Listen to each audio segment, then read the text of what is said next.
Welcome to Knights of Roleplay, an adventuring podcast. This is an actual play Dungeons & Dragons podcast. Royalty-free music provided by Kevin MacLeod, Michael Gelfie Studios, Plate Mill Games, and Tabletop Audio. And now, to adventure.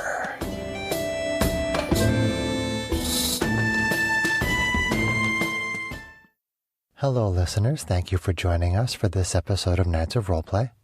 I'm DM Chris. This is part 2 of our adventure Prophecy Fulfilled. In part 1, the party had returned from Blue Province and met with Ophelia, the young clairvoyant that's been guiding their missions. The party retrieved a drop of dragon's blood, and when Ophelia held the container with the blood in it, she got a vision showing them where they needed to go to perform a ritual that's supposed to bring down the corrupt Dragonborn Council. So the party followed Ophelia to the edge of Shikar, to the border of Shikar and Red Province, where they went into a cave system. And the cave system brought them to a very, very large cave chamber directly underneath the Dragonborn Council building. Upon their arrival, they went inside and they found that the Dragonborn Council was waiting for them. And they knew that there was supposed to be a ritual performed there to bring down the council, because Zathul, the red dragonborn from the Dragonborn Council, has his own seer named Semtek.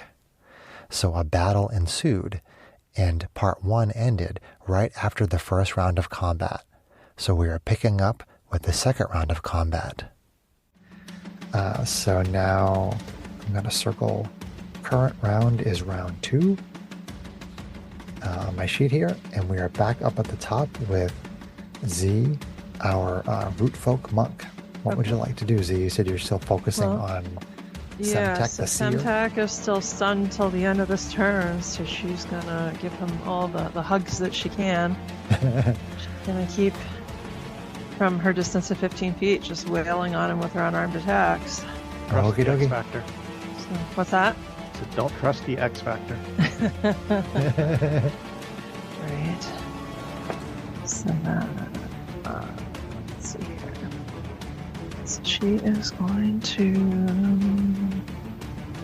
You're gonna have to do the attacks before flurry of blows. Sure. Right. First, swinging. Oof. I'm not gonna. Wow. I'm gonna roll a 3 and a 4 on the die. Does AC 10 hit? 10 does not hit. Yeah, great. That's fun. Let's try again. You somehow miss with Semtek kind of Extra stumbling around. He stumbles just right a little bit, and you Let's miss. try one more time. A 6 and a 7. Wow, my dice are really. Oh, a 6 and a 4. Great. Yeah, so AC 12. You somehow miss again on this stunned target. Goodness gracious. So let's go for flurry of blows. Crazy pants. No, I want new dice. That's the question. And now you guys get one more try.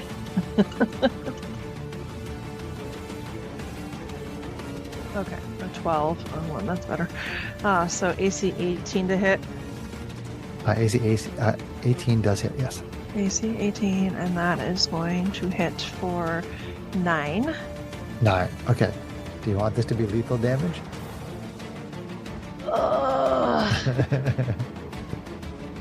I'm going to say yes, because she doesn't know if there's healing among that group of dragons. Okay. Yeah. So Semtek is no longer alive. Okay. All right, so then flurry of blows. She's got one more attack, so she's going to move up to have 15 feet of reach on. Who else has actually hit their dragons? The only Dragonborn Council members that have taken damage so far are the 2 that Erebus is fighting, which are black and green. Black and green. Yep.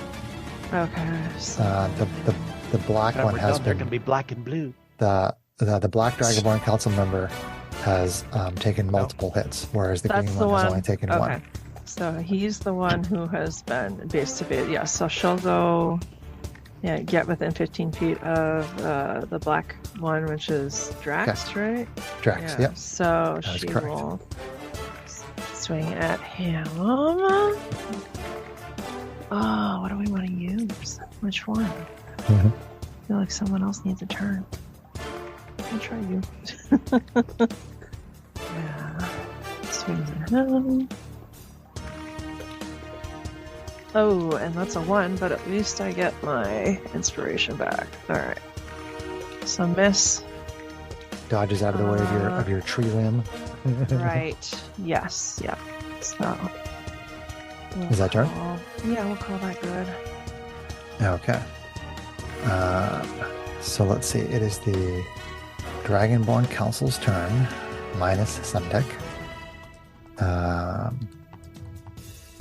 And you just swung on Drex, but Drex is in base to base with Erebus.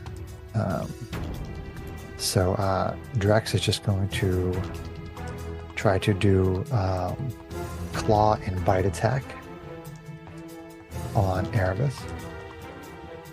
It's the black dragon. So claw attack. AC 12 is probably going to miss you. Yes, miss. Okay. Bite attack. AC 12 is going to miss you. Miss. Okay. So let's see. Morphos, the green dragonborn, is going to continue to engage with you, much like Drex. So green dragonborn. Wow, 3 7s in a row. AC 12. Miss. AC 18. Meets. Meet. Okay. So you take claw bite. So you take 4 points of piercing. Okay. All right. So that's Erebus. Zathul is going to move back in melee with Z to engage. And is going to make a claw attack. AC 19. For 3 slashing. Okay. And then a bite attack. AC 15. Miss. Okay. All right. And now let's see, who is the white is still engaged with Aqua. So Aqua claw attack. AC 17. So beats. Okay, so it's 3 slashing. And then next attack is a bite, which is AC 24 for 4 piercing. So 3 slashing, 4 piercing. Okay. Can you dodge some of that? I don't want to, or I would have said I would. Sounds good. Okay, so Andy. So Andy with the blue, so good. There you go. AC 20 on the claw That'll hit. for 3 slashing. And he takes 10. Okay, so he takes 10. He takes 10 cold damage from the first hit, right? Yep. Okay. So his breath weapon isn't available right now, but he knows if he hits you again, he's going to take a bunch of damage. Yep. So he is not going to make the second attack. Okay. Rethinks his life. Yeah, Making his life choices right now. he hits Andy.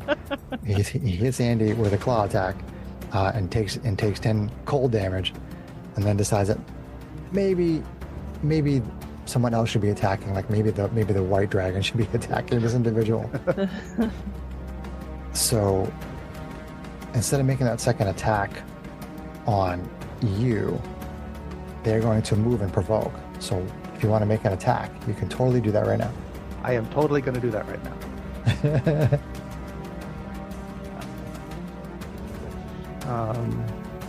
I don't suppose I ever took.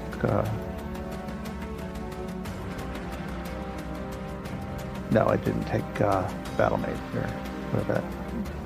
So I'll just rapier. Okay. Well, I did it there, but whatever. I'll take it. 23. 23 hits.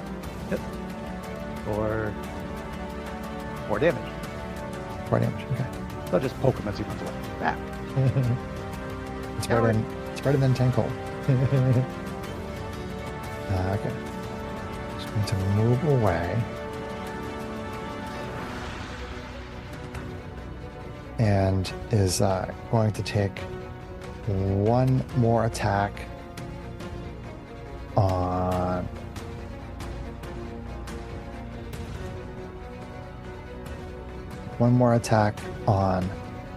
Aqua. Why not? This is a bite attack. AC 18, Sarah?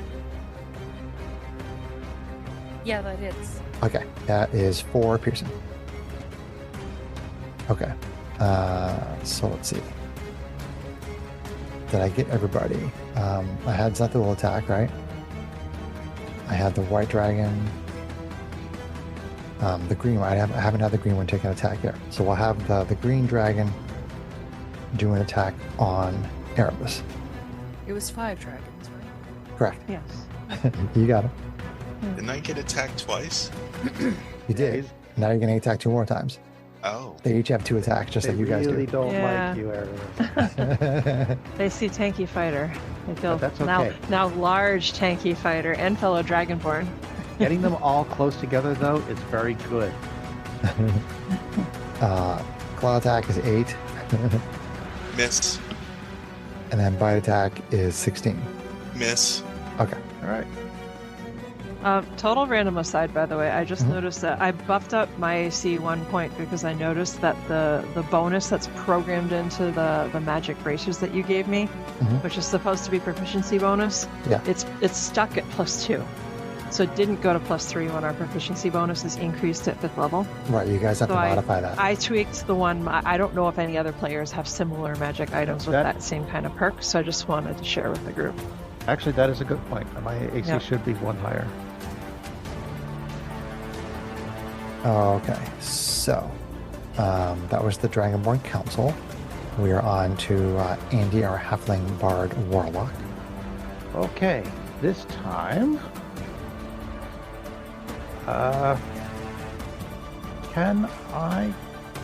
are all the Dragonborns within a 20-foot cube? I know at least 3 of them are on Erebus. Right now, Erebus has the black and the green. Aqua has the white and the blue. And Z has Zethul the red. I thought Erebus was getting attacked by 3. No, he's getting attacked by 2. One of them just moved over off of you and attacked Aqua.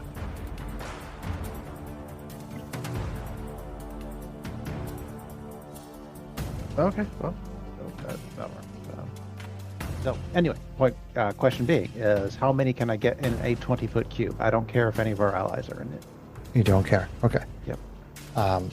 So you could either get Zethul, or you could get the white and the blue, or you could get the black and the green.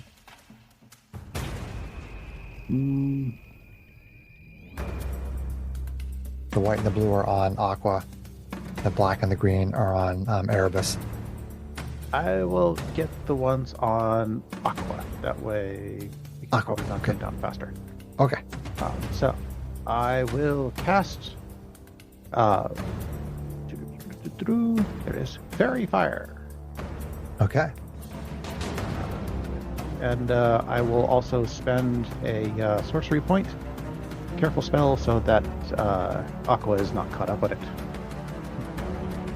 Gotcha. So, with a little bit of flourish on the loot, they both have to make a dexterity saving throw. All right. These are the ones that are on Aqua, which DC White. 14. white and blue. DC 14. You said it was Dex? Yes. Okay. That's a 10 for white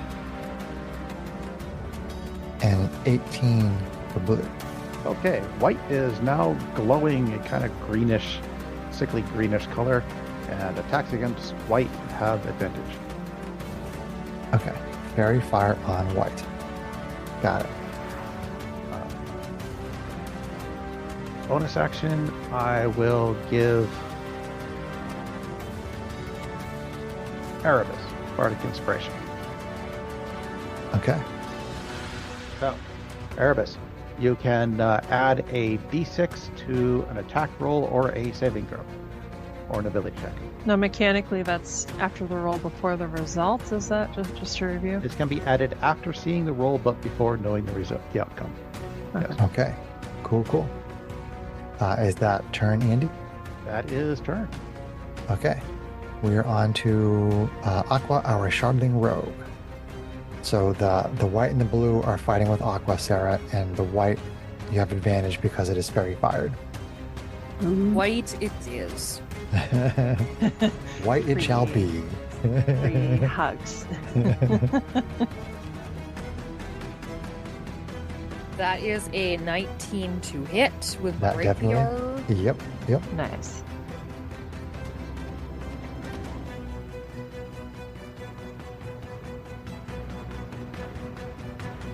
Why did that roll an 8 and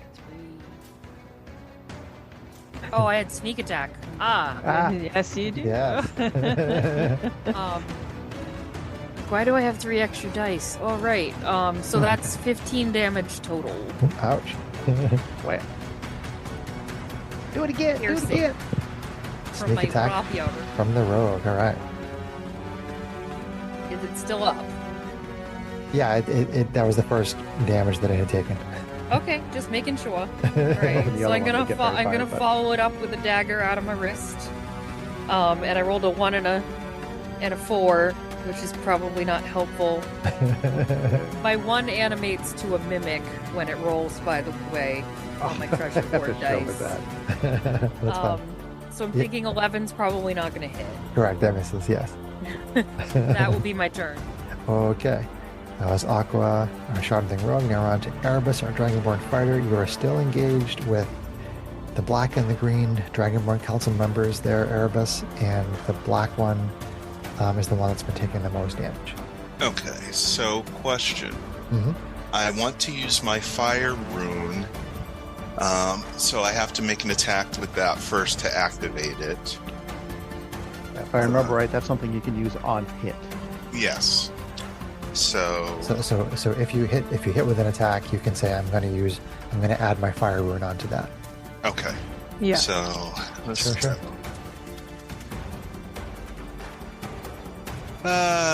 natural one.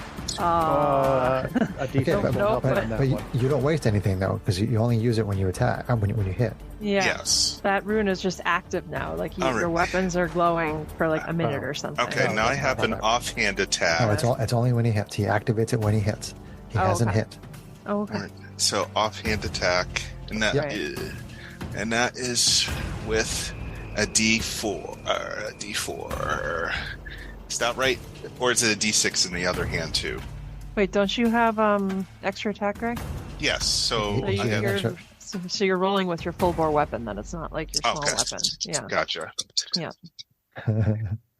All right, so that one is going to be 17 to hit, 17 does hit. and that is for. Oh, I can do my. Your dragon damage, Iowa. or his giant damage, and his fire damage. Yeah, so fire rune Yeah. says 2d6s. Yeah. All right, so the fire damage is 6, and the other one is 12. Nice, Greg. Not bad. Okay, so 18 total. Okay, so you bloody Drex, the Black Dragonborn council member, and Drex sort of yells out in pain, and then seems to get like this well of energy, almost like a second wind, and spits out acid on you, and you need to make a dexterity save. All right. I might have to use my bardic inspiration for this. Let's see what I. So Drex gets bloodied, and the breath weapon happens again. All right, so let me roll that. All right, so it's 10. No, wait, hold on. What is it? Dexterity It's wise? a dexterity save, yeah. Okay. So let's see. You So can add your bardic inspiration. To I did. So it's 12. 12? Yep. Okay. You take 14 acid damage. Oh my. Oh, I'm bloody. Yikes. Do you still have your bonus action available to second wind? Yes. Well, was invoking the rune on the hit, was that, did that take any sort of an action, or was it just automatic? It's just automatic. It doesn't say. It just says other. It doesn't say anything about Okay. bonus that's fine. action or anything. Okay. All right. So second wind. So your second wind is available, yeah. All right. So action, second wind.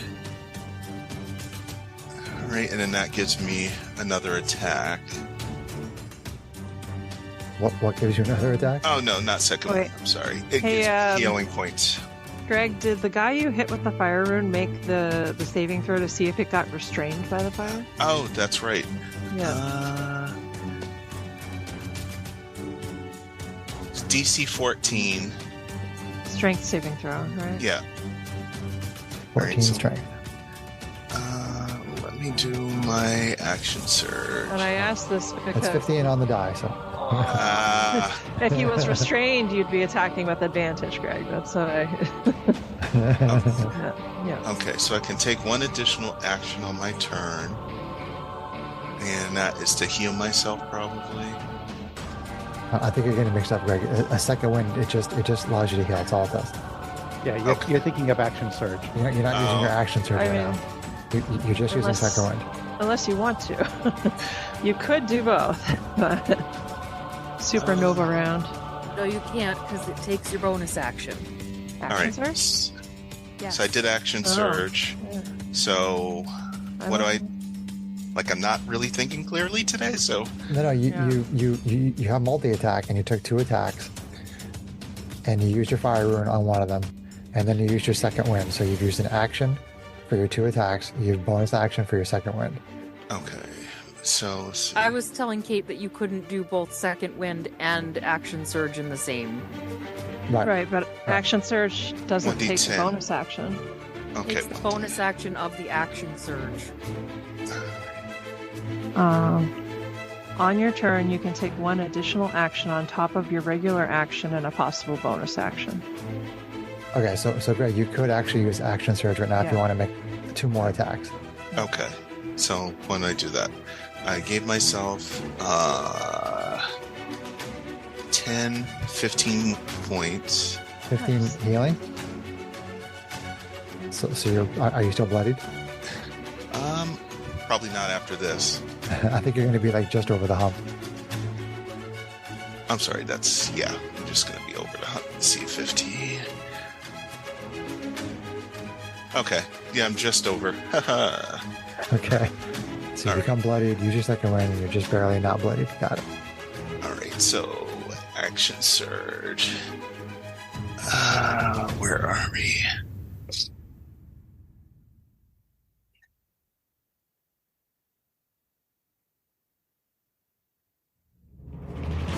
All right. That's all right. So action surge. So let's attack again. All right, and that's another 17 to hit, That is. and that is going to be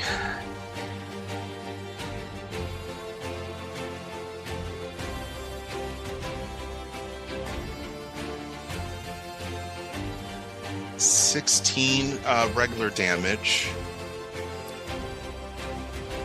16 damage. Yeah. Is that because of the large size weapon? Yeah, and Okay. 9 fire. Gotcha. Okay. So with this large, fiery short sword, you actually destroy Drex, the black dragonborn. Oh. One down.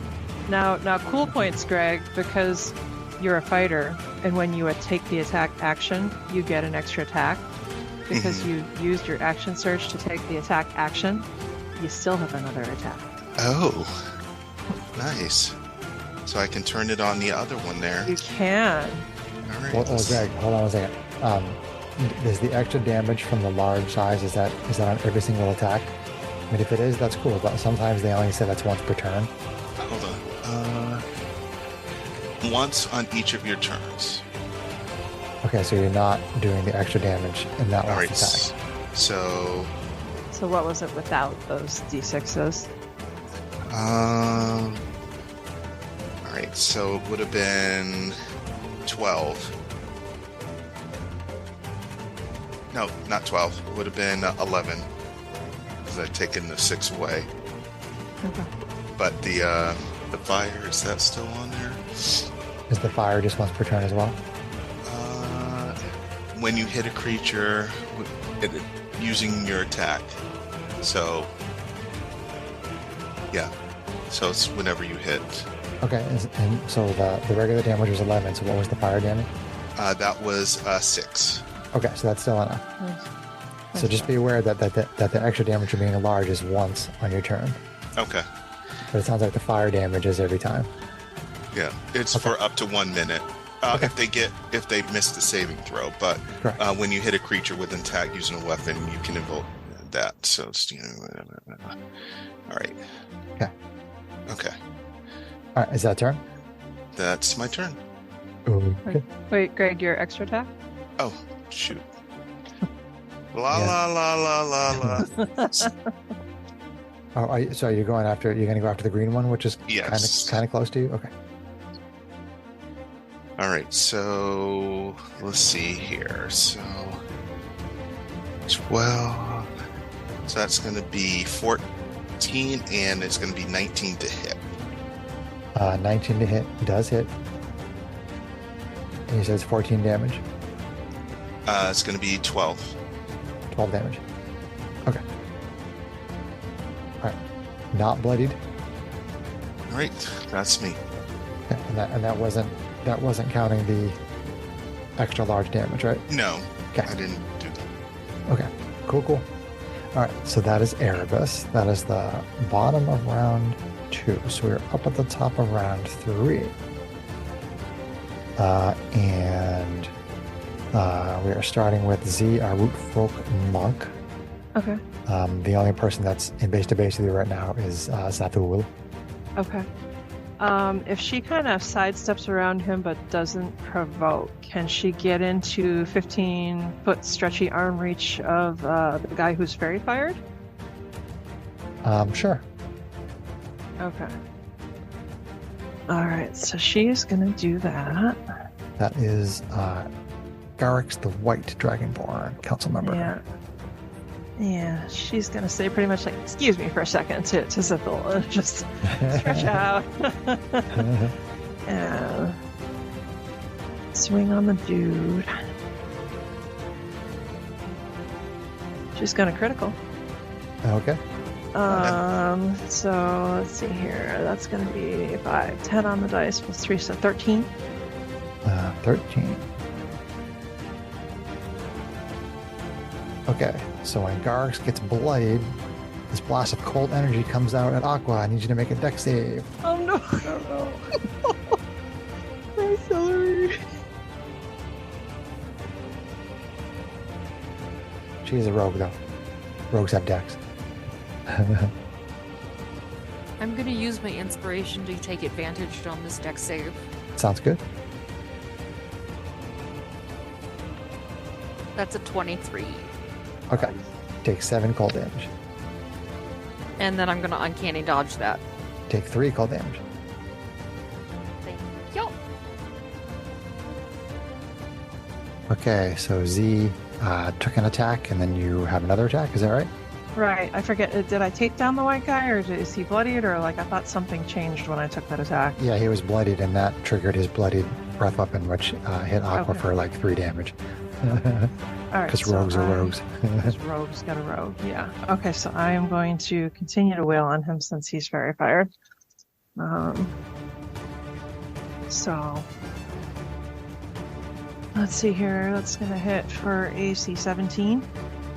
17 does hit. Okay, that'll be 9 more damage. Okay, still bloodied. And then I am going to bonus action rogue, or not rogue, monk unarmed strike. Rogue. Your words, I can talk. So I'm going to do my bonus action unarmed strike, the one that doesn't have me use a key point. Okay. Monks are good. All right, here we go, monk. All right, that's gonna hit for AC 19 19, that's it. for another 10 damage. Another 10. You drop Garax the white dragonborn. Okay. Second one down. All right. Okay. Is that turn? So then, yeah, that'll finish turn. Okay. So we're on to the Dragonborn Council members. That was Zia, Root Folk Monk. So here we go. So going across my list here, we have Zathul. I was going to move up to you, Z. And make attack number 1. AC 16. Miss. And then AC 24. Hit. Take 4 piercing. Okay. I'm going to invoke my bracers. Okay. So let's see here. That's gonna, if I take damage from melee or range attack, use my reaction to roll a d8. Add my Constitution modifier to that roll and reduce the damage by that total. Which, yeah, it's more than enough, so nothing. All right. Okay. Yeah. All right. And then Aqua is getting attacked by Blue. Claw attack, AC 20 for 3 slashing on Aqua. And then AC 20 for 4 piercing on Aqua. And then green is on Erebus.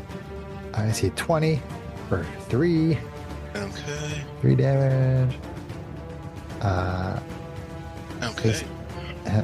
AC 19 Beats. for 4 damage. Okay. And that is the Dragonborn Council. So then we're on to Andy, our Halfling Bard Warlock. Dude, light him up. Bardlock. I can't light up anything except the roof. Can you put him to sleep? Nah, probably not. Risky. Hmm. That wasn't a no. Let's see. So we have 3 left.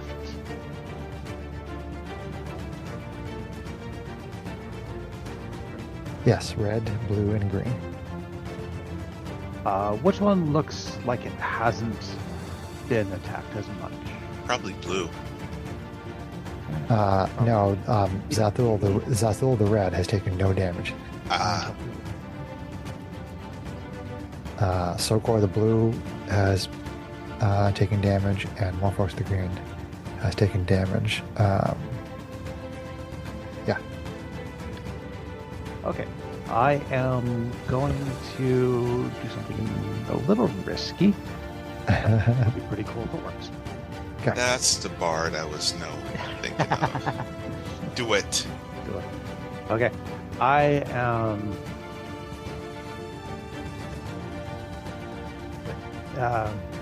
with a few clever notes on my loot, I will weave an illusion that only the red that Zathul can see. Okay. And cast Phantasmal Force. Okay. What he sees in front of him is a sort of like an avatar of the red dragon itself, kind of looming down on him, like it's going to try to attack him. Okay. So Phantasmal. So he must make a intelligence saving throw.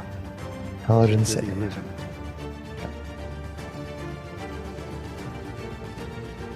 Okay. 16? Yeah. See? He sees through this one. All right. Well, then, in that case, It looks really cool, though. Would be cool. You beat it by 2. All right. In that case, I will. Erebus, how are you feeling on a scale of 1 to your max hit point? What are your hit points at, Greg? 30. Still got 30? Wow. Aqua, how are you doing? I'm feeling at about a 22 out of 38. Okay. Z, are you bloodied? I'm feeling at about 31 out of 38 plus the temps. Yeah, I'm the one that's hurt most out of all of us. But never mind. Then in that case, my bonus action will simply be to Heal thyself. I like those. I like those temporary hit points. I assume everybody's burned up through theirs. So Yes. once more with my last bardic inspiration, a rousing riff on the loot, and everybody gets 5 temporary hit points and can use their reaction to move if they so choose. Okay. Aqua already, I think, used a reaction again Yeah. against the cold breath.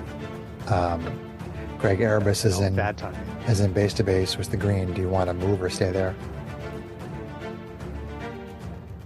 Be to my benefit. What's that, Greg?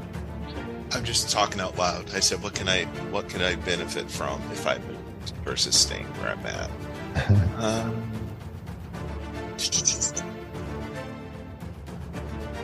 I think I'm gonna. Well, I still will be in his line, his breath weapon line. I guess Potentially. I'll stay where I'm at. I think. Okay. All right. Is that turn, Andy? That's action bonus action. So yeah, I'm good. Did you do that for all three of us? Yes, you all three have 5 Okay, so temporary hit points and can move. I probably without will provoking. take some space from Zithul. Okay. Teach him some more stay. I told you. I'll deal with you later. Step away. So, I mean, how far and where? So who do we still have people on at this point? We have one on The blue is on Aqua Erebus. and the green is on Erebus. Okay, I'm gonna try to put myself so that I can do stretchy arm attacks on either of the two of them. Okay, that's fine. You kind of triangle away from him Sure. further down below, or like try Sure. to get a rough number. Totally fine. Thank you. Then we are on to Aqua, our Shardling Rogue. Currently faced off against the blue. Okie. We took out the one that had fairy fire, correct? Correct. Okay. So I will rapier the blue. Okay. No advantage this time. AC 20. That definitely is. And if it has sneak attack, that's going to be a total damage of 15. You don't have sneak attack on it, right? I don't. You don't have advantage. There's no enemies adjacent. I'm sorry, there's no allies adjacent to this enemy. Okay, then I don't have it, so that's 9. 9. Okay. So 9. Okay, 9 damage from rapier. Got it. I will attempt my wrist shard. Okay. Achoo. But you. 13, I don't think hits. That misses. Okay. So that's my coin.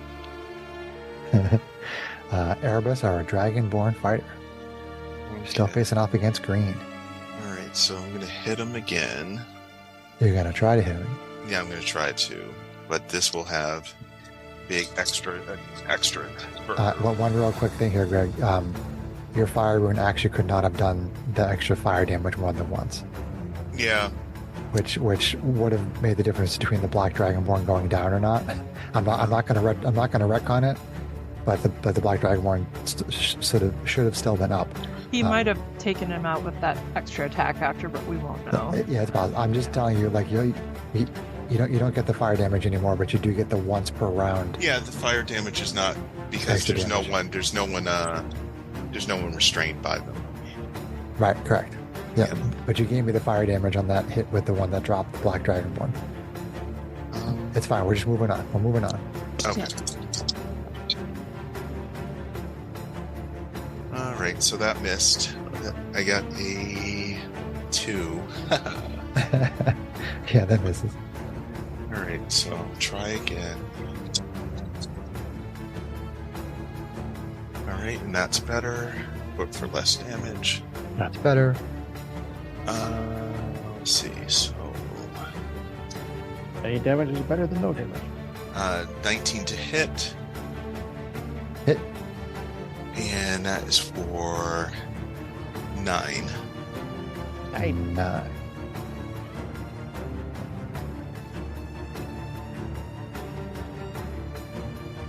Okay, so you bloody the green one, and this poison breath shoots out at you. I need you to make a dexterity saving throw. All right, I'm on Dex.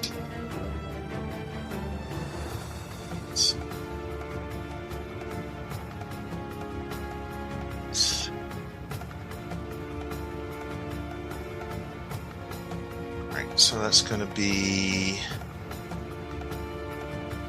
14. 14. That makes it. So you take 7 poison. Oof. Okay.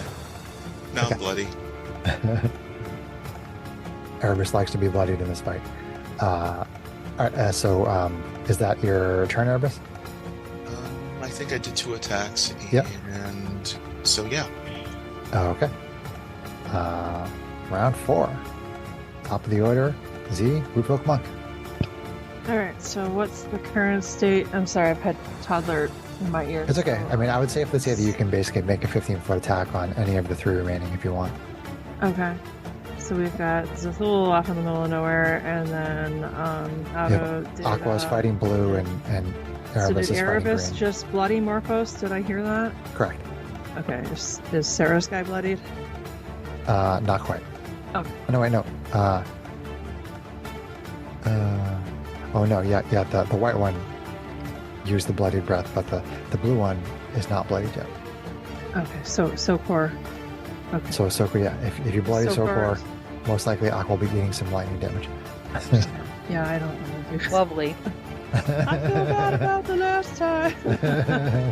So, with that in mind, then I will choose to beat up on Morphos. Okie dokie. You. Alright, so no advantage this time, but let's just see what we do. Swing, swing. Swing, swing. This dice has been happier tonight. Let's do it. Alright. Tree limb number 1, haha! Oh, that's me hitting my earphones and AC 13. Miss. Bummer. Max damage too. So extra attack. Yeah. Another 7. Alright, that dice is 10. Alright, so monkey 3rd bonus action attack. Okay. Here we go. That is better, although minimum damage. I'll still take it. So that's going to be AC 17 Hit. for 4. 4. Yeah. Okay. Still bloody. Okay. Alright, and she's going to stay down there where she is. So it's basically like she put herself so Zathul would have to pretty much run between Aqua and Erebus to get to her unless he wants to run around. So, He's just gonna run around. yep, that's fine. All good. AC 16. Miss. AC 17. Miss. Alright. Miss. Aqua. AC 18 Hits. for 3. Like the claw. Yep. And then the bite is AC 19 That hits. for 4. Okay. And then Erebus. Claw attack. Ooh, natural 20. Oh no! Oh no. It's 6 from a claw. Okay. Still bloody. And AC 19 Meat. for 4. Okay. All right. How you doing there, Erebus? Bloody, bloody. Tank got a tank. The tank is tanking. All right, and then Andy, Halfling Bard Warlock. Okay. Hard block. We'll keep this one simple then, and throw out a second level healing word for Erebus. For you.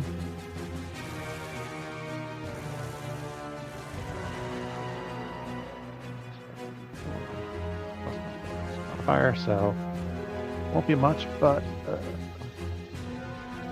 8 healing. Okay. And since that's a bonus action spell, pretty much the best that burns up both my bonus action and Still bloody. so I might as well just go. You stay ahead. bloody, Greg. You stay bloodied. I am staying bloody. I am going to go ahead and Eldritch Blast the one that is currently bloody. Okay.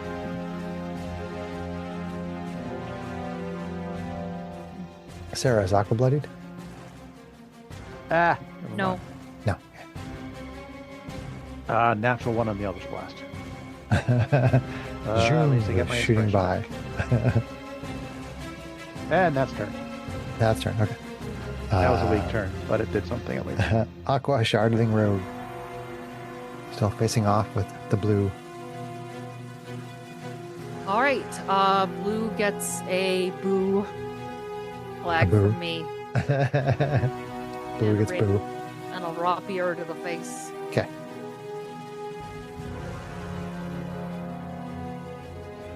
For AC 20, That hits.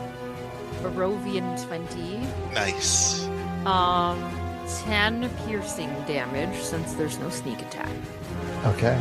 That bloodies Sokor, and lightning shoots out. I need you to make a dex save. Oh yeah, I forgot.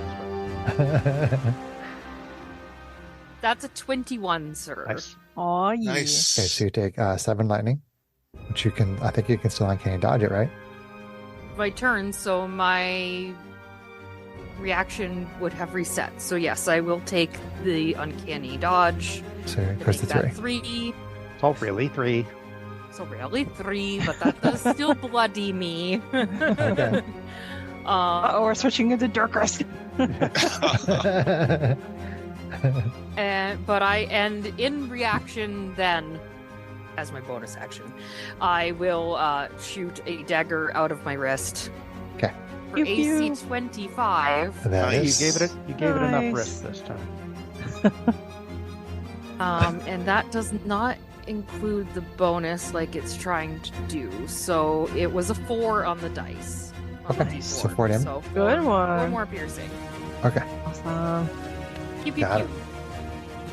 I Is wish that- I had sneak attack and a bonus on that. It would have been 14. is that turn, Aqua? That would be my turn. All right. Erebus Dragonborn Fighter. You're still fighting the green. All right. Let's see. So Giant's Might is still going. It's lasting for 1 minute. So have we gotten to that point yet? No, not yet. Okay. Just You still get that. You still get that extra damage once on your turn. All right. So. Right. So that's going to be 13 to hit. Miss. Ah. All right. That was good damage too. Damn it. All right. Try to get. Ah. Quick That was dropping dice. for AC less. Okay. Miss. Is that turn, Erebus? Yep. Okay. Up to the top with Z, Dragonborn. Sorry, with Z, Root Folk Monk. What? Something So many dragons. All right, so we've got both the one on Aqua, who's looking rough, and the one on. Blue and green are bloodied.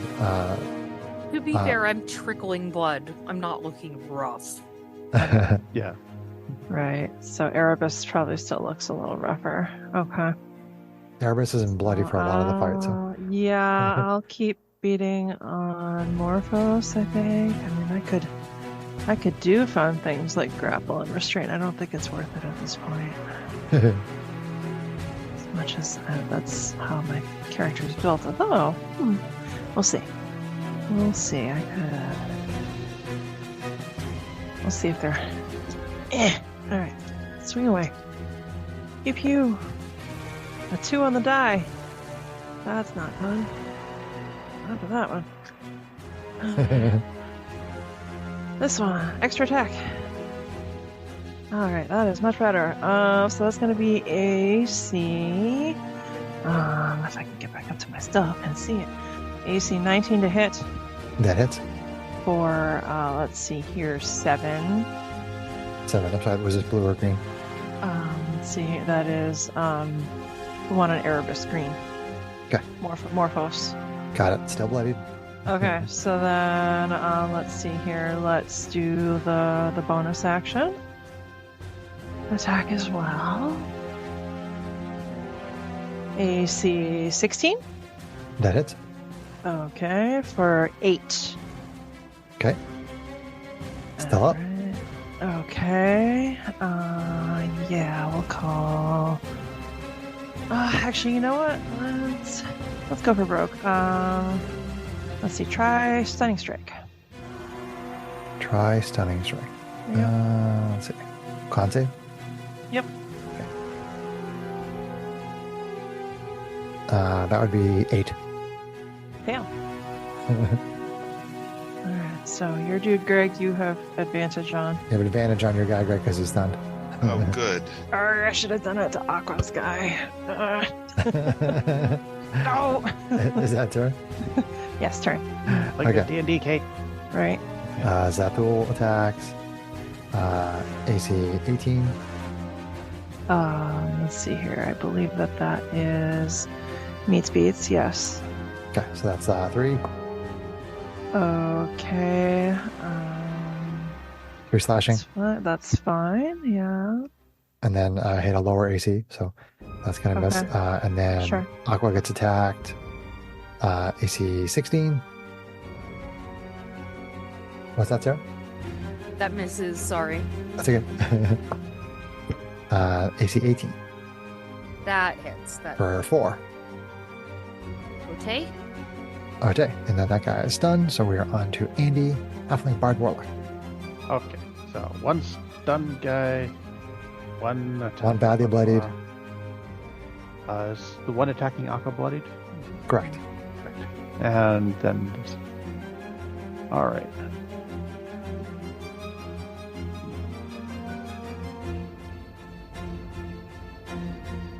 We got more first level spell slots.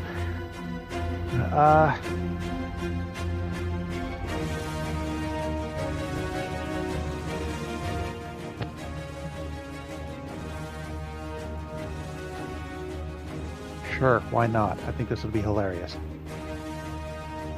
I'm going to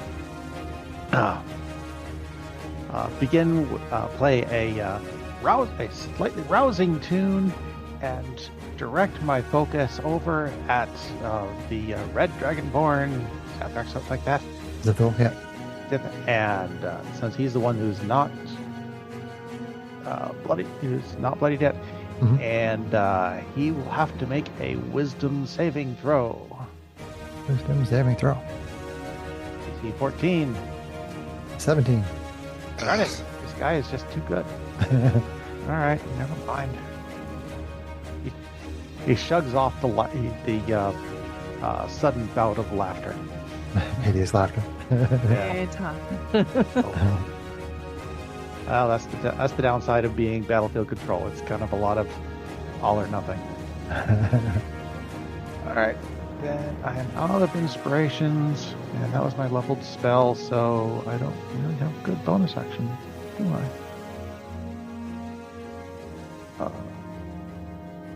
No, because I can sort it. And that takes an action. Okay. I guess that's turn. Okay. Aqua Shardling Rogue. Got a badly bloodied blue dragonborn in front of you. Badly bloodied blue. Say that 8 times fast. Badly Well, bloody blue, badly bloody He's blue. badly bloodied, so I'd like to make him badly bloodier. Rapier. Okay. AC 21 Hit. for 7 damage. God damn it, that would have been 12 sneak damage.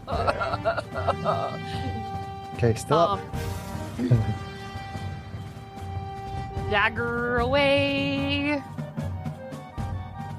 Nat 20! Nice. Woohoo. Nice. Which just opened up a big old treasure chest for me on my treasure hoard dice. Nice. So D&D Beyond actually rolled 2 sets of dice for me. Do you want me to give you what, or Say it again.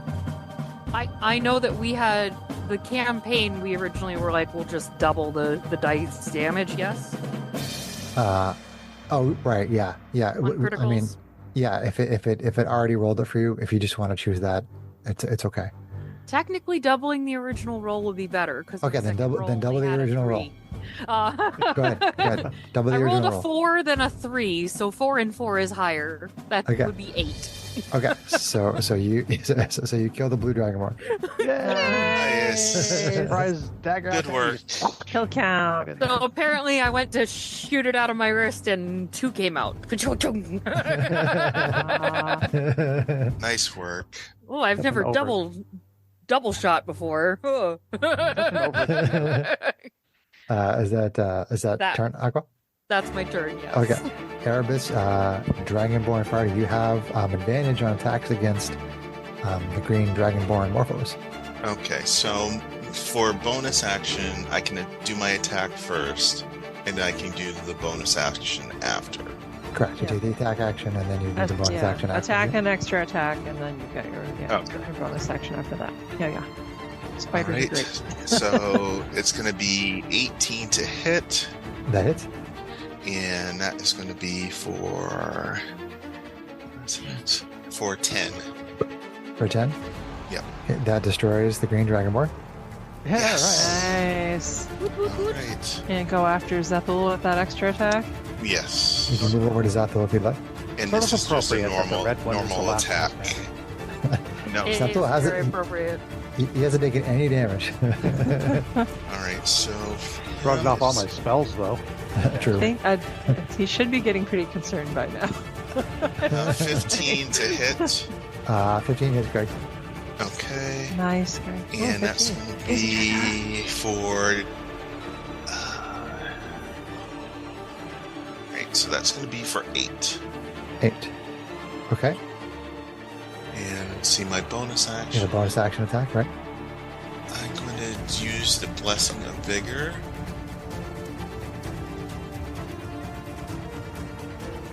And that I can spend a bonus action to gain temporary hit points equal to 1/4 of my maximum. So are you doing that instead of taking your third attack? Yes. Okay. Because I need to do that. Okay. That's fine. So let's see. So So is that your turn? Is that your turn, Greg? Yeah, so 49 rounded down. So we're back up to Z, Rootfolk Monk. 12, Greg. Okay. So that goes into temporaries. Mhm. Yes, correct. Okay. All right. There we go. Z, Rootfolk Monk. All right, sorry. Let's see here. So Zethel, haha. All right, so let's swing away at Mr. Zethel with our Okay. strikes. And give him the people's elbow. Let's see. She's gonna roll a 1. That's Okay. super cool. Who else doesn't have inspiration right now? Who's used it? I still have mine. I should have Have probably mine. used it. You used yours, right, Sarah? I wasn't aware that I had one today. Yeah, you get one. Yeah. Greg. Yeah, at That's every okay. adventure. Yeah. I thought Oh, you- yes. Yeah. Yes. So here, have another. I'm giving you the one I already had, so I can recover the one that I just got by rolling. Sure, a one. sure. So, Yeah. Merry Christmas. Thank you. You're welcome. And then, I am gonna go for broke and use that inspiration on this next one. Why Let's not? roll that next attack with advantage, shall we? That is much better. I like 19 on the die. So then let's do smack him upside the face for 7. 7. 7 bludgeoning, stunning strike. Okay. Red die. Red die. 18. All right, he makes it. That's all right. And that's it for key points, but worth a try. So then she's going to do her bonus action attack. And that's another 19 on the die, which I will happily take. And then I can scroll back up to my numbers again. It's going to be another 6. 6. Okay. Yep. All right. And I will stay base to base with him, so my good friend Aqua can get sneak attacky things and all that going too. Okay. Yeah. All right. So it goes to the council's turn, which is only Zapdool at this point. Zapdool says, "You will pay for this," and casts the spell, and then just disappears. Oh no. Oh no. Counterspell. Oh wait, it's only the. Yeah, I don't know that. Not yet. Where's Janie when you need her? Off surfing the universe somewhere. Yeah. Probably literally. I'll tell you, I had no plans on making Zapdool a recurring villain, but now I do. I think that's apropos, honestly. Yes. That's really cool. Yeah. He laughs as he disappears. Ha ha ha. I'm definitely planning on revisiting these characters in this campaign in the future. But the battle is over, All right. and you have everything you need to perform the ritual. All right. So was the ritual that was supposed to end the Dragonborn Council, or us getting to the ritual? Yeah, about that.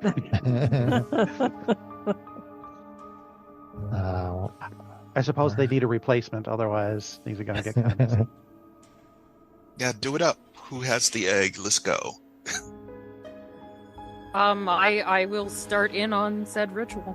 Okay. Sorry, I was trying to find my. Here we go. No, not that one. And I'll add the appropriate music, because rituals need music. No. Okay. So you put the egg on the dais. You put the drop of dragon's blood on the egg, and then you read from the tablet. Aqua is reading from the tablet, and the ritual. She gets to the end of the words, and then the 500-foot wide circular area of black metal on the floor begins to glow in this platinum color, and the glowing light begins to float up off the floor like a huge glowing disc. It floats higher and higher in the chamber until it reaches maybe a couple 100 feet in the air. The glowing disc slowly changes into a sphere. Then it changes into a shape with wings and a tail. The glow fades, and you see a colossal platinum dragon. Oh. The dragon addresses all of you and says, "I am Bahamut, the platinum dragon. Thank you for bringing me into existence. Metallic dragons will now enter the world and create a balance with the chromatic dragons. You have all done well for your world." If you want to converse with Bahamut the Platinum Dragon, you may do so. So is this just like? Do you have any memories of anything? I'd love to hear some stories about what you might know about. So metallic dragons. This would make a great story. Tell me about them. What do they know? What do they know? What are they like? The metallic dragons have different, they will have different personalities based on what color they are, not unlike the chromatic dragons. The metallic, the chromatic, I can't speak. The metallic dragons will come into the world as adults. They will be the progenitors of their species. I'm taking notes. Yeah, totally. Muhammad says to you, the black colossi were seers. They dealt with prophecy. They saw the end of their age coming. They saw the world as it exists today, but with chromatic dragons creating chaos and strife. They created a prophecy that would bring about a balance of power by creating the metallic dragons. Erebus says, where are the other dragons coming from? Are they coming through you? Yes, the ritual, the magic of the ritual and my power will bring the metallic dragons and the metallic dragonborn, both species, into the world as grown adults who will be the progenitors of their species. Interesting. What We're gonna have to happens figure that out. in the more short-sighted? What happens now? Because right now we have the chromatic dragons who supposedly were causing the council and the dower guard and all the people causing strife to take money and make the populace suffer for all this time. Well, the council just tried to stop us and didn't. So now there's no form of government to take care of all these people who now... Are those dragons going to come looking for them? Or are they going to rip things apart? What do we do? So hold on one second. So this is not something we've really covered, so you wouldn't know this. But there is basically like each council member kind of has like a vice president. So if something happens to the Dragonborn council member, then someone is there to take over their place. And basically these vice presidents are just as corrupt as the Dragonborn council. So that probably would have been common knowledge, but we never got the chance to cover it. Gotcha. Yeah, it never really came up. We went into this thinking that we were going to stop people suffering. So how do we go from here to help with that balance among the populace? So Bahamut says, the only reason why the Dragonborn Council was able to keep its power was because of the influence of the dragons themselves. What is going to happen now is that the entire continent of Iador, the entire world, is going to be populated with metallic and chromatic dragons. The chromatic dragons that held power over the populace of Iador no longer hold that power. Whoever is on the council, their subordinates, they can no longer enforce their power because the chromatic dragons cannot wield that power with the metallic dragons here now. So it was the connection. It was the connection between the council members and the dragons that maintained that balance. And even if the Dragonborn Council were all still alive, but like if somehow if you guys were all killed or stopped or whatever, but the ritual somehow still happened, then the world would be populated with these dragons, and suddenly the ones that rule over Iador, they're not like the ruling dragons anymore. So that wouldn't work. As long as Bahamut and the metallic dragons are here, the chromatic dragons can't just rule like unabated anymore. They can't do that. So it might take a little bit of time for things to rejigger, but yeah, I'm gonna move to like what happens over the next year, but I want to give you guys a chance to ask whatever questions you want to ask before I go into the next year. I think Z, with her very naive, should say, do you have the wisdom if we tell the populace that they can rise up and they rise up, can you help us to establish new government with your wisdom that is less corrupt than what we had? I will make sure that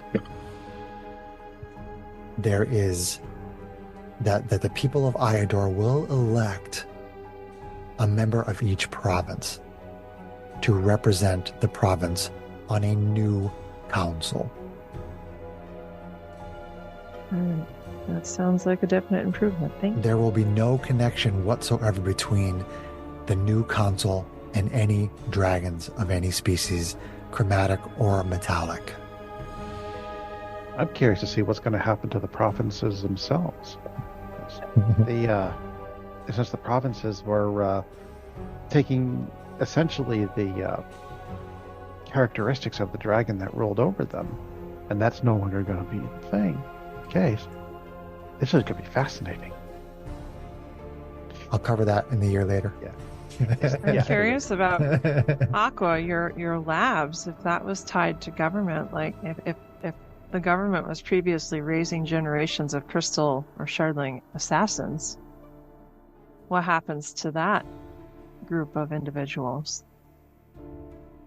I don't know anything about them, who they are, or who controls them, so I don't have any way of knowing what kind of question I would ask. Yeah. Yeah, I guess that'll be something for us to look into down the road.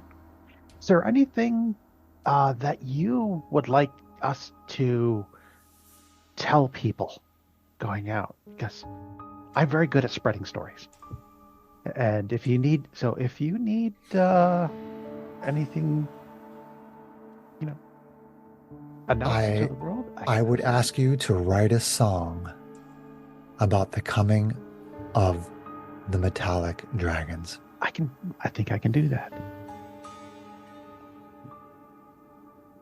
Yes, I'll get to work on that. Do you have any more questions? There is much that needs to be done. No, I think that's it. Many, but not enough time. We can ask later. Okay. So Bahamut basically starts to glow again and then slowly kind of disappears. So essentially what happens, I'm gonna ask all of you to give me some idea of what you think your character is gonna do over the next year, but let me tell you this information first, because this may inform what you decide to do. So over the next year, the metallic dragons come into existence, just as Bahamut said, gold, silver, brass, and so on. Among the dragonborn species, the metallic dragonborn begin to appear. Again, all of these dragons and dragonborn, they just kind of come into existence as adults. And they are going to be the progenitors of their respective species. And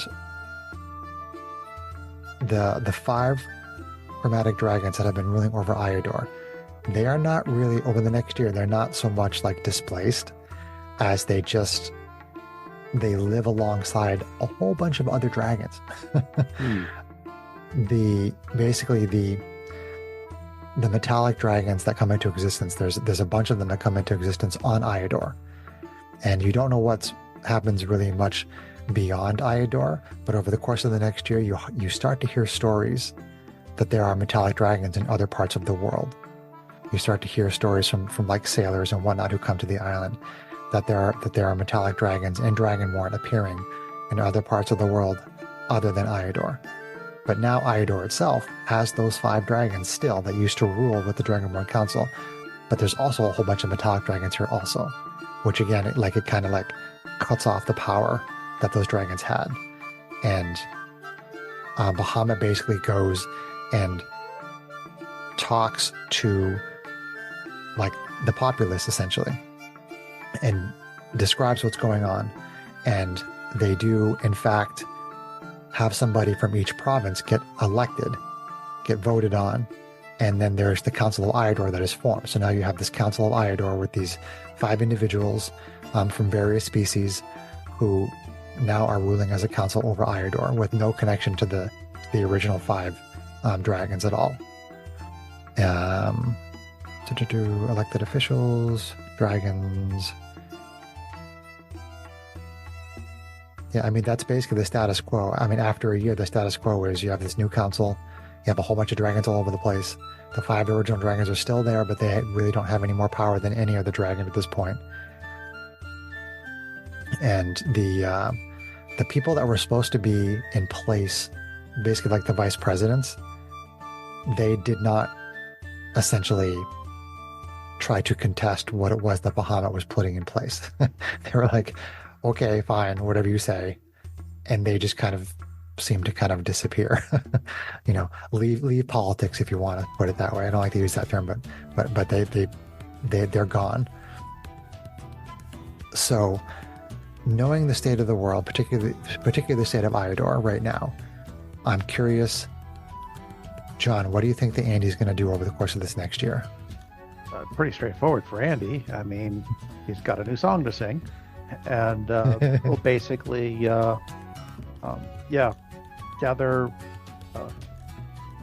do what he can, just as a traveling bard to, allay the populace's fears, because there's big change always creates big fears, and so you travel around trying to calm people's fears.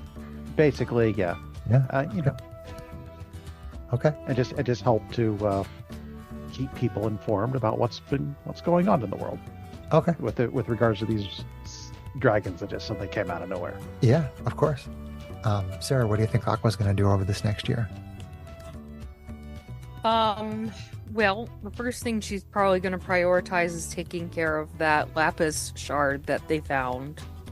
Okay. And maybe even trying to, based on the location that they found it, track down lapis. Now, is that, for fresh memory, is that your son, or was that your best friend? I'm forgetting which was. It was someone she knew, or they knew from. Okay. From the lab. Training/lab. Okay. So, they would be extremely interested in finding out where and whys and hows of what happened. Hopefully, her friends would maybe want to help her with that. Okay. Other than that, really just keep an eye on what's going on with the government and making sure that what was being promised is really happening. Okay. Okay. Greg, what do you think Erebus is going to do over this next year?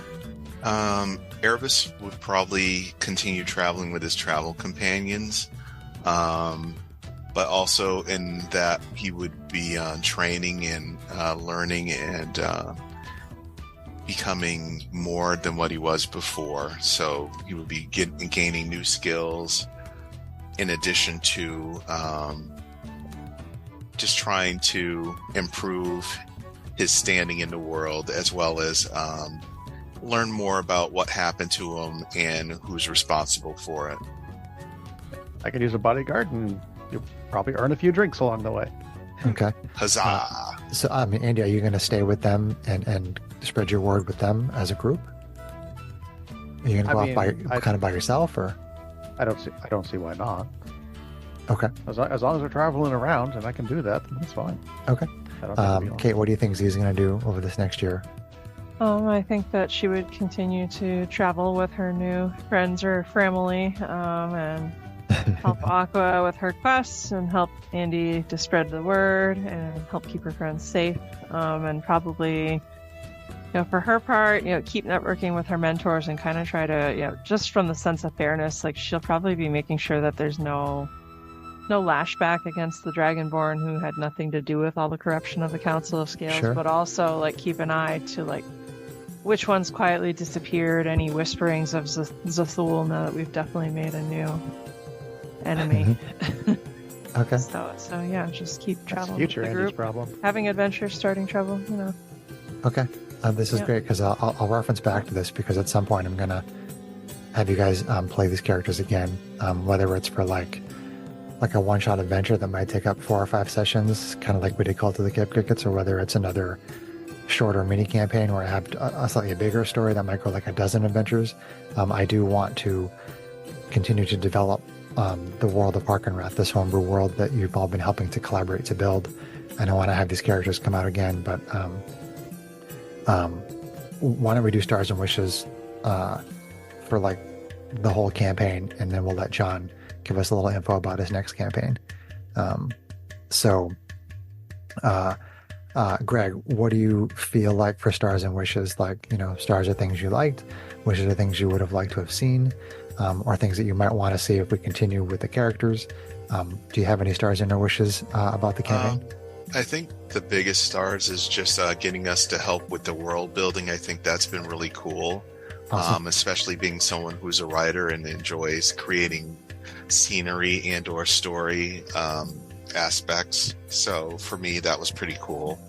Hopefully the listeners got that too when I had the opportunity to kind of say things and tell things and contribute to the overall story. Let's see what else. I wish I felt better, so there is that. Greg's feeling a little under the weather today.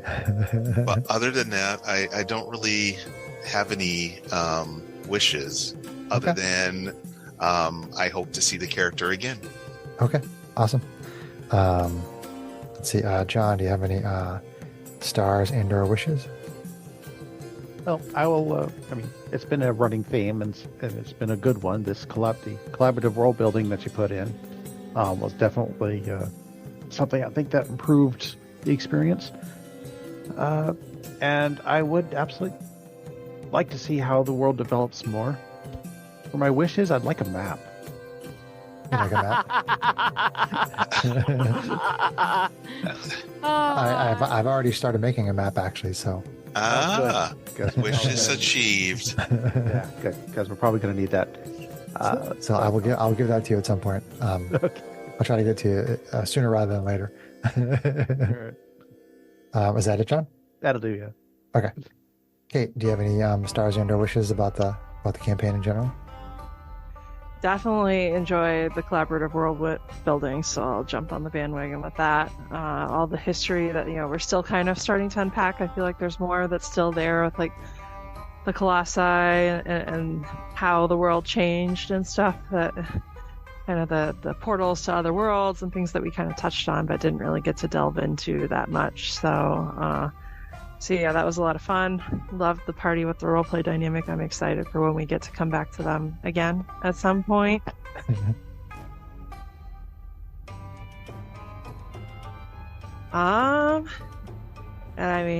Wishes. That I actually get to finish the minis so I can show them off to you guys next session. So, and that we get to revisit this group again with like a one shot or like a mini campaign, like you talked about. Okay.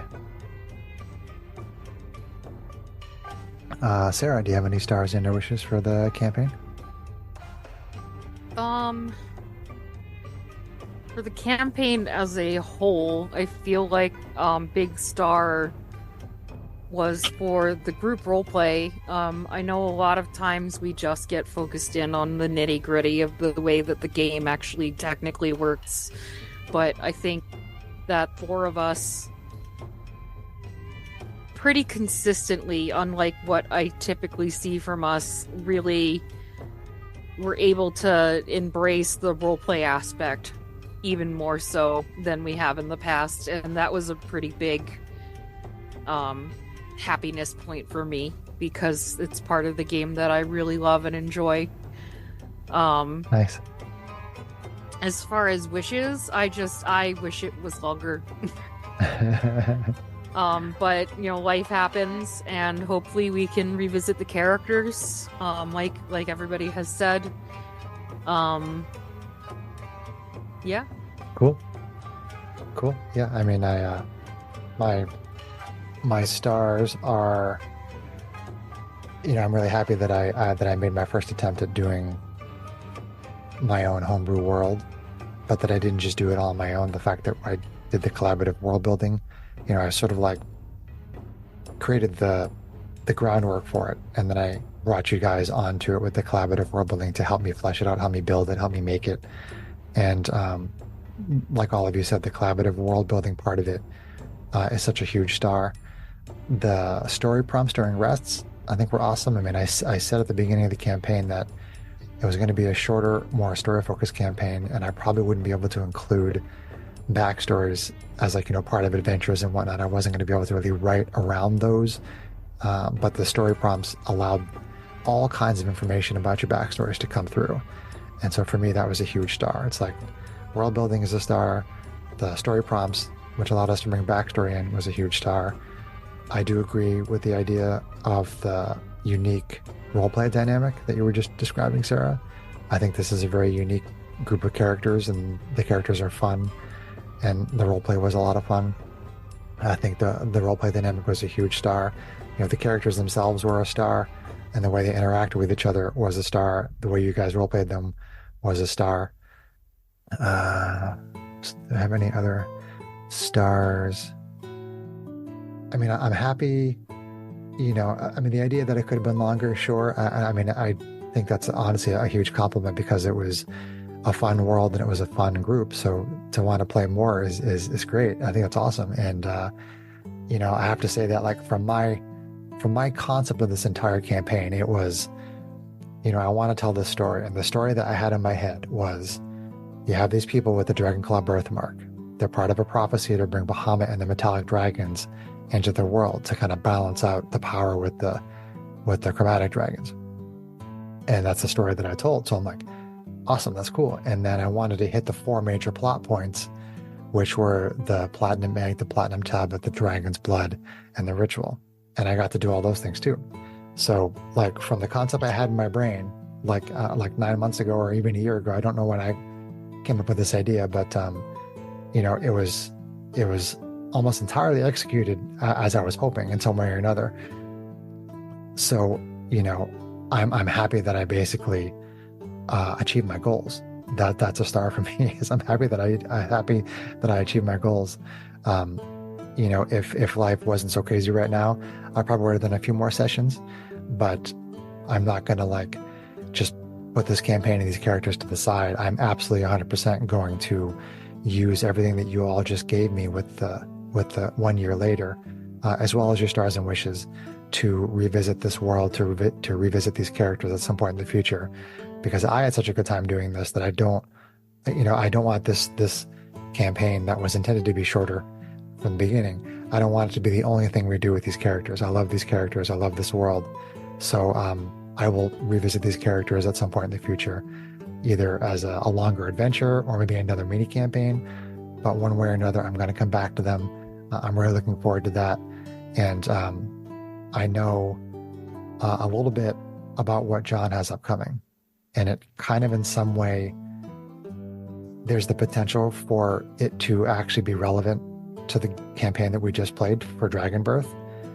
John's campaign has a possibility of being somehow relevant to Dragonbirth, but I'm not going to really talk in depth about that. I want to let John do that. So those are my stars and wishes for Dragonbirth. I had a wonderful time. Thank you all for being awesome. It's great that we get to thank you. It's great that we've been together for 7 years. A lot of groups fall apart very quickly. We've been doing this for 7 years, 5 as a podcast. So that's another huge star that we get to do this as friends. It's like just so awesome. I love the campaign. I love the group. You guys are awesome. And I'm going to now turn it over to John to give us a little bit of info about his upcoming campaign. So John, the floor is yours. Okay. So I'm not going to say too much before the session 0, but I am going to hopefully at least give you enough information to recreate your characters and what you need to do before I go into a lot of depth. So in the Zoom chat, I have just dropped a PDF.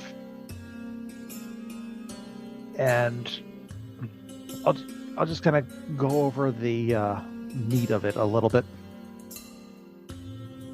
I am playing a module, which is itself kind of world agnostic, but so I am going to try to bring it into Harkenrath. The campaign is going to be centered around a series of heists that you're going to be pulling off. Sweet. So your group is actually going to you're not just going to be an adventuring group. You're actually going to be a kind of, I really don't know how the right word for it, but if you kind of think of like an Ocean's 11 group or a Mission Impossible type thing, that's the kind of thing. That's the kind of campaign that this is going to be. It's going to be relatively episodic. We'll go over the details on that a little later. And basically, I'm thinking that we can just play that either until we get through the campaign or we just get sick of it. One thing I did forget to put into this PDF, expect your character to go from levels 1 to 11 if we go through the whole thing. With some minor variation there, but that's what I'm planning on. Cool.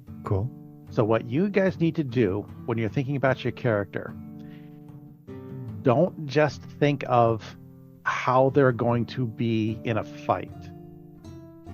Think instead about what kind of role you want to play in that kind of group. And in the PDF here, I've got some examples of the different kinds of roles that you can play. Like, are you the muscle? Are you the escape artist? Are you the mastermind? That kind of thing. And then design your character around that role.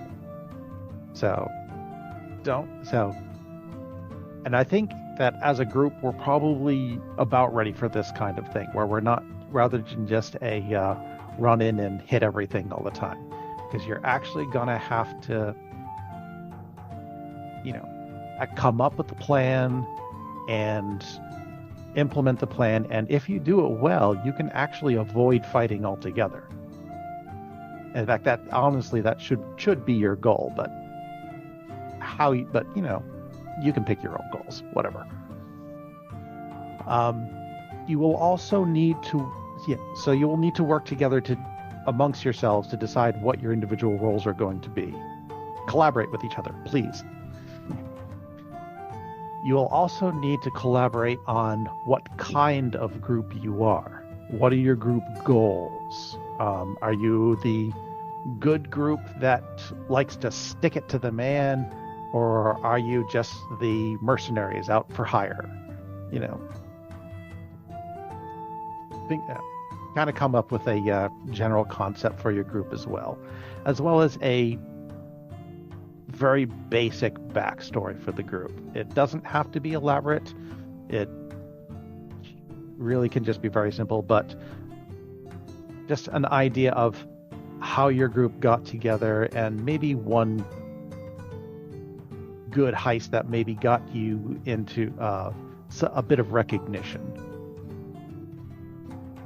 Cool. So that should be enough to get you going on designing your characters before session 0. Does anybody have any questions on any of that?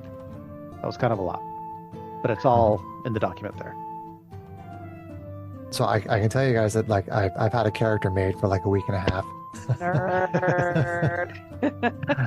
All right. So what with if your character doesn't work with how we see our group being? With your wizard, are you the mastermind? If we're willing to let you be the mastermind? No. Looking at John's doc, I mean, we can get into this more in session 0, but Okay. Master of Disguises that's right. is what my character is going to be. Nice. I'm going to be the muscle, I think. You're always the muscle. Every group needs a muscle. I mean, yeah. Somebody's got to be the heavy. I'll give you a muscle. Or I could be the demolitionist. I could choose something else. And on that note, Okay, so next session will be session 0 for John's campaign, and we'll let him go into more detail about it at that time.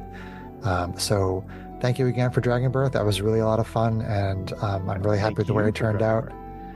I look forward to revisiting it in the future, and looking forward to John's game. So let's say goodnight to the listeners.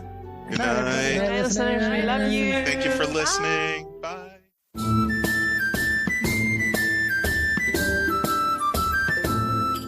If you enjoyed this podcast, please leave us a review anywhere this podcast can be found. Our social media links, plus additional content, can be found on our website at knightsofroleplay.com. Please tell your friends about Knights of Roleplay, an adventuring podcast, and spread the word through social media. Your help and support are greatly appreciated.